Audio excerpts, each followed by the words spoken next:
Welcome, dear listener. Tonight, as the world around you slowly fades into silence, we take a peaceful journey through the mists of time to witness the slow and steady rise of one of the world's most enduring empires, the Ottoman Empire. Let your eyes grow heavy. Let your thoughts float like clouds. As we begin our story in the rolling hills of Anatolia, in the late 13th century, where empires had fallen and new powers were waiting to be born. The birth of a dream. Our story begins with a man, a tribal chief, not yet known to the world. His name was Osman. He belonged to the Kaya tribe of the Oghuz Turks, migrants and warriors, living between the crumbling remains of the Seljuk Empire and the fading shadow of Byzantium. Osman was a dreamer, but also a man of action. He saw what others could not, a chance to build something greater, not just for his people, but for the generations to come. Each night, Osman would stare at the stars, listening to the wind whisper through the trees, and in his heart, he felt a destiny calling. There is a famous dream that Osman had one night. In it, a great tree grew from his chest.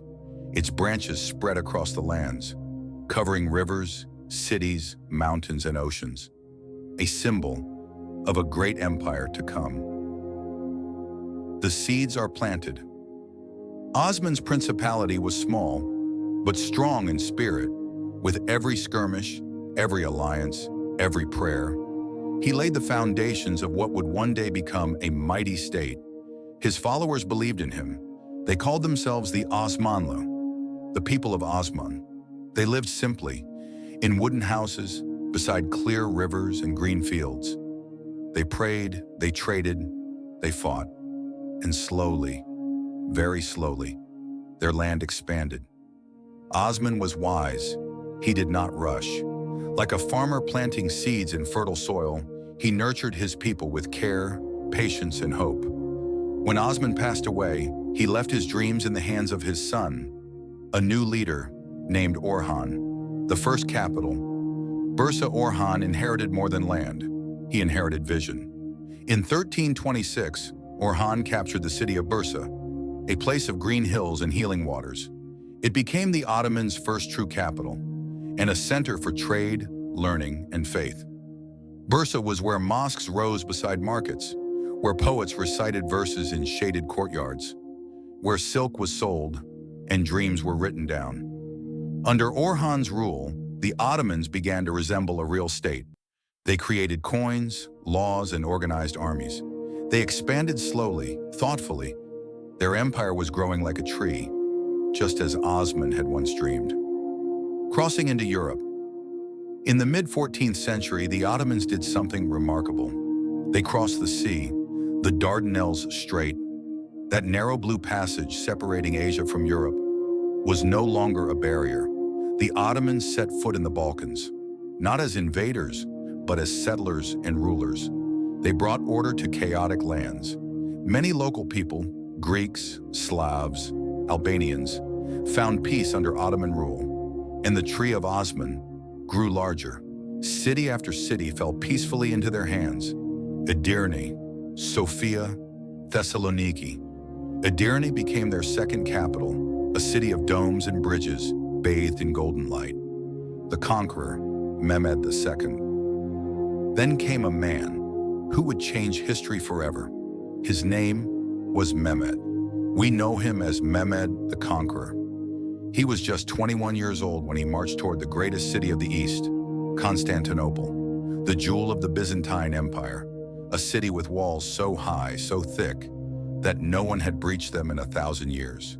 But Mehmed was not just any ruler. He was brilliant, patient, and visionary.